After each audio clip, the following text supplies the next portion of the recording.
देखिए क्लास 8 में अब अभी मैंने आपको बताया था कि प्रॉपर्टीज के बेस पर मेटल और नॉन मेटल को हम कैसे पहचान सकते हैं, है ना। तो वो मेटल जो होते हैं उनकी प्रॉपर्टी डक्टाइल होते हैं, सोनोरस होते हैं, मेलेबल होते हैं, हाई मेल्टिंग और बॉइलिंग पॉइंट होते हैं, इनकी हाई डेंसिटी होती है।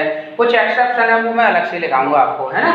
अब आते हैं हम केमिकल प्रॉपर्टीज ऑफ मेटल में। वो तो फिजिकल प्रॉपर्टीज थी कि मेलेबल होते हैं, कि डक्टाइल होते हैं, सोनोरस होते हैं, हाई मेल्टिंग और बॉइलिंग पॉइंट होता है, हाई डेंसिटी होती है, good conductor of heat and electricity होते हैं। ये सब थी फिजिकल प्रॉपर्टी।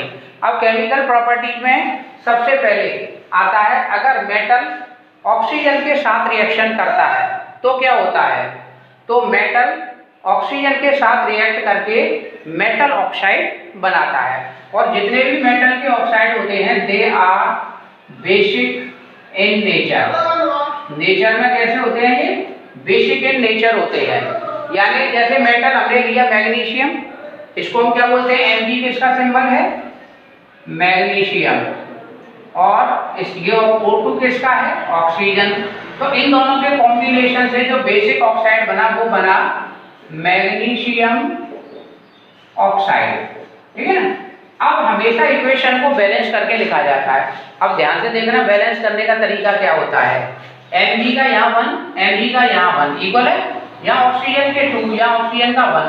तो ध्यान रखना बैलेंस इक्वेशन करते समय नंबर हमेशा गेट पर डाला जाता है इसके यहाँ। तो अब मैग्नीशियम के 2 हो गए, यहाँ मैग्नीशियम के रिएक्टेंट में कितने 1, तो यहाँ भी 2। तो ये हमारी इक्वेशन बैलेंस हो गई। दूसरा कैसे हम इसको करेंगे? Na का 1, Na के 2, तो यहाँ 2 लगा लिया। अब ऑक्सीजन के 2, यहाँ ऑक्सीजन का 1, तो यहाँ 2 लगा लिया।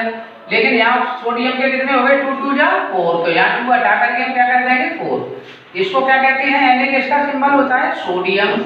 और ये किसका होता है? ऑक्सीजन। क्या बन गया इससे? Sodium oxide. तो ये सारे के सारे जब कोई भी मेटल जब ऑक्सीजन से रिएक्शन करता है तो हमेशा वो बेसिक ऑक्साइड बनाता है। तो मैग्नीशियम से कर रहा है तो मैग्नीशियम ऑक्साइड, सोडियम से कर रहा है तो सोडियम ऑक्साइड, जिंक होता तो जिंक ऑक्साइड, एल्यूमिनियम होता तो एल्यूमिनियम ऑक्साइड, पोटेशियम होता तो पोटेशियम ऑक्साइड। तो हम कई सारी इक्वेशन इसी प्रोसेस से बना सकते हैं। दूसरी तरफ दूसरी केमिकल इक्वेशन होती है कि जब मेटल वाटर से रिएक्शन करते हैं तो या तो वो मेटल के ऑक्साइड बनाते हैं या मेटल के हाइड्रोक्साइड बनाते हैं। और प्लस कौन सी गैस इवॉल्व होती है? हाइड्रोजन गैस इनमें से इवॉल्व होती है। जैसे सोडियम का एक टुकड़ा अगर हमने ठंडे पानी में डाल दिया वाटर में, H2O किसका फॉर्मूला होता है? वाटर का। तो ये बन जाता है सोडियम हाइड्रोक्साइड। और कौन सी गैस बाहर निकलती है? हाइड्रोजन, है ना।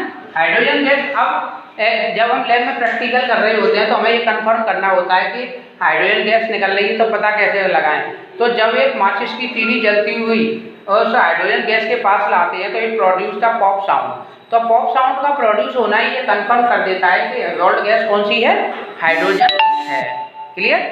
अब उसके बाद आता है जिंक। अगर मान लो जिंक को वाटर से रिएक्शन कराते हैं तो जिंक जो है कम रिएक्टिव है, तो इसकी वजह से जिंक हुए सोडियम, पोटेशियम और कैल्शियम। कौन कौन से? सोडियम, पोटेशियम और कैल्शियम। ये जब पानी के साथ रिएक्शन करते हैं तो बनाते हैं इनके hydroxide. Sodium hydroxide, potassium hydroxide, calcium hydroxide. लेकिन उनसे जो कम रिएक्टिव मेटल होते हैं जैसे जिंक है, मैग्नीशियम है, एल्यूमिनियम है, ये वाटर से रिएक्शन करने पर इनके मेटल के ऑक्साइड बनाते हैं और हाइड्रोजन गैस निकलती है, ठीक है ना। अब इसको हम बैलेंस करेंगे। Zn का 1, Zn का 1, H2, H2, O का 1, O का 1, ये तो रेडीमेड है। Mg का 1, Mg का 1, O के 2, O का 1, तो यहाँ 2 कम पड़ रहा है। अब ऑक्सीजन के 2 हो गए, हाइड्रोजन के 2, हाइड्रोजन के सॉरी इक्वेशन गलत हो गई है, Mg प्लस H2O, तो ये क्या बनेगा? MgO प्लस H2, है ना। तो Mg प्लस H2O, तो Mg का 1, Mg का 1, H2, O का 1, O का 1, ये भी रेडीमेड है। तो कहने का मतलब क्या है कि जब भी कोई मेटल किसी वाटर से रिएक्शन करता है तो ठंडे पानी से तो सोडियम, पोटेशियम और कैल्शियम करते हैं, गर्म पानी से जिंक, मैग्नीशियम ये करते हैं, ठीक है ना। और पानी की जो वेपर्स होती है एकदम हॉट वाटर जो पास करते हैं वो मेटल, वो जैसे आयरन वगैरह होते हैं वो मेटल होते हैं। तो ये क्या करते हैं, ये हमेशा ऑक्साइड बनाते हैं। अब तीसरा है मेटल एसिड के साथ रिएक्शन करके क्या करते हैं, तो ये सॉल्ट और हाइड्रोजन गैस बनाते हैं।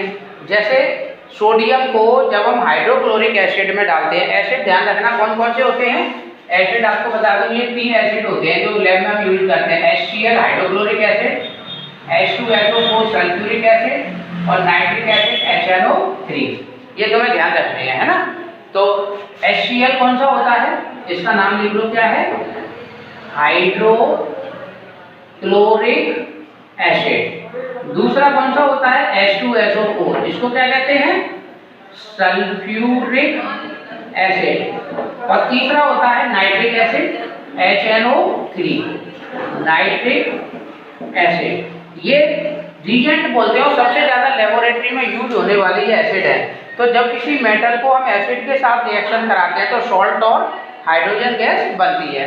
जैसे Na प्लस HCl, तो Na क्या है यहाँ पे, सोडियम, और प्लस ये क्या है, हाइड्रोक्लोरिक एसिड। तो ये क्या बन जाता है, सोडियम क्लोराइड। ये तो सबने देखा होगा, कॉमन सॉल्ट होता है और घर पे बिना सॉल्ट के मजा भी नहीं आता है खाने में, है ना। और ये कौन सी गैस है, हाइड्रोजन। अब इसको बैलेंस कर सकते हैं, Na का 1 Na का 1, हाइड्रोजन का 1 हाइड्रोजन के 2, तो यहाँ 2 कर दिया। अब यहाँ Cl का 2 हो गया तो यहाँ 2 कर देंगे और यहाँ भी 2 लगा देंगे, तो ये बैलेंस हो गया। ठीक है, ये रेडीमेड है। तो इस तरीके से ये केमिकल प्रॉपर्टीज होती हैं। तो ये मैग्नीशियम, ये सल्फ्यूरिक एसिड बनेगा सॉल्ट मैग्नीशियम सल्फेट, और कौन सी गैस इवॉल्व होगी, हाइड्रोजन गैस।